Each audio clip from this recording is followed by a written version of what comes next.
Chers amis, Shavua Tov, Chanukah Sameach.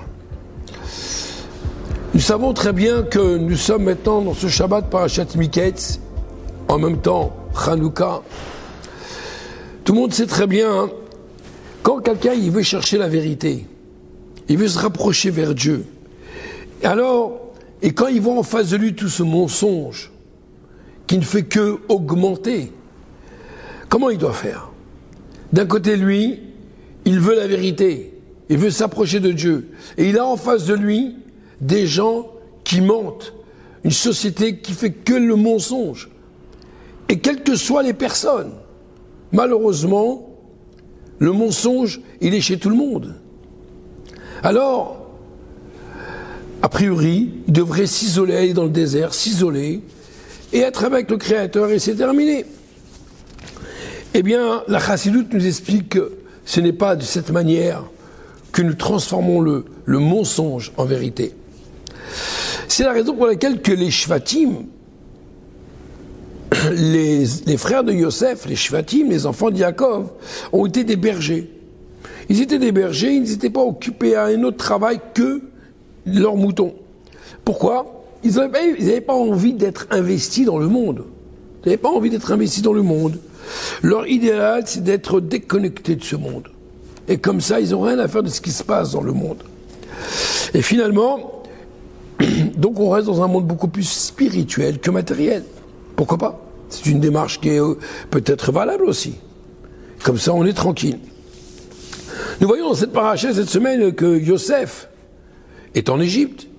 Les frères de Yosef vont descendre en Égypte puisqu'il y a une famine. Et à ce moment-là, ils ne savent pas que Yosef, c'est le patron de l'Égypte. Mais c'est marqué dans la Torah, Vayaker Yosef et Techav, vehem lo ikiru. Yosef a reconnu ses frères, mais eux, ils ne l'ont pas reconnu. Alors bien sûr, dans la Torah, lorsqu'on nous parle de cela, qu'est-ce que cela veut dire? Pourquoi la Torah a besoin de me raconter cela? Ça change quoi? On va en Égypte parce qu'il y a la famine en Israël. Très bien. Ils vont chercher à manger, ils prennent, ils sont bons. Pourquoi la Torah a besoin de nous dire que Yosef les a reconnus, mais les frères ne l'ont pas reconnus? Quel intérêt pour nous? Alors en vérité, les Shvatim et Yosef, pourquoi ils ne se sont pas reconnus? Parce que pour eux, c'était impossible pour qu'un juif pratiquant, attaché à Dieu dans des valeurs exceptionnelles, puisse être vice-roi d'Égypte, être investi en Égypte. C'est totalement une dichotomie. C'est totalement une contradiction dans l'option, même dans l'idée du judaïsme pour eux. Pour eux, pour pouvoir être un juif pratiquant, il faut déconnecter du monde. C'est la meilleure manière, a priori, de se protéger de ce monde. Et là, a priori, on voit, c'est l'inverse. Qu'à un moment, Yosef Hatzadik les a reconnus. Parce qu'encore une fois, en vérité, Yosef Hatzadik, il est à un niveau beaucoup plus haut que ses frères. Yosef, c'est le niveau plus haut que tous ses frères. Il est capable d'être attaché à Dieu tout en étant dans la société. C'est vrai.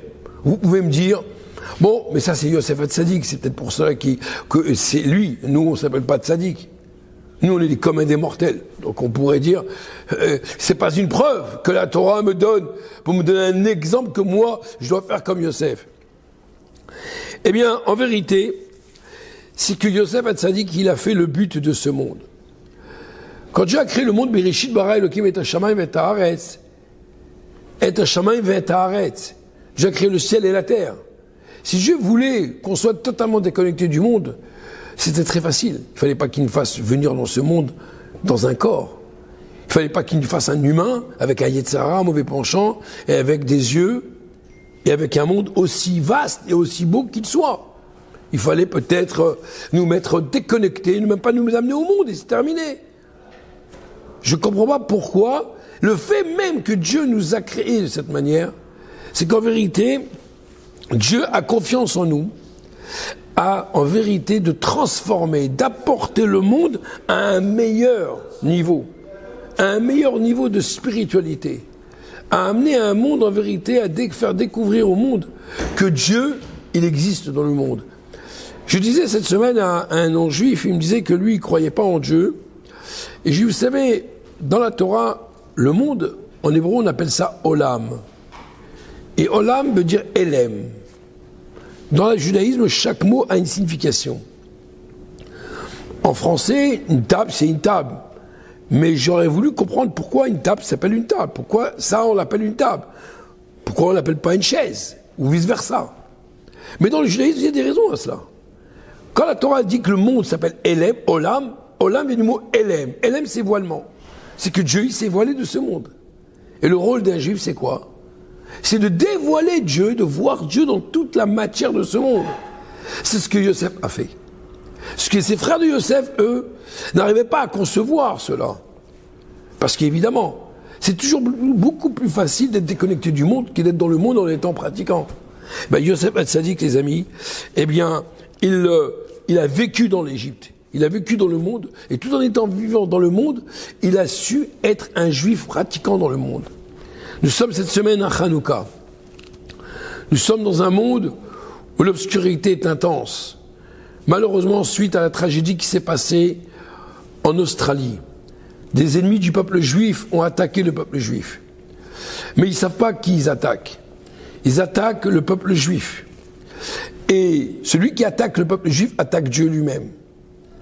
Il faut savoir que le peuple juif, si Hanouka est venu, c'est pour nous apprendre que la lumière de Hanouka, elle est venue à un moment très particulier dans l'histoire du peuple juif. Elle est venue à un moment où l'obscurité était intense. Et malgré tout, la lumière de Hanouka a aidé à redoubler la lumière et à transformer ce monde.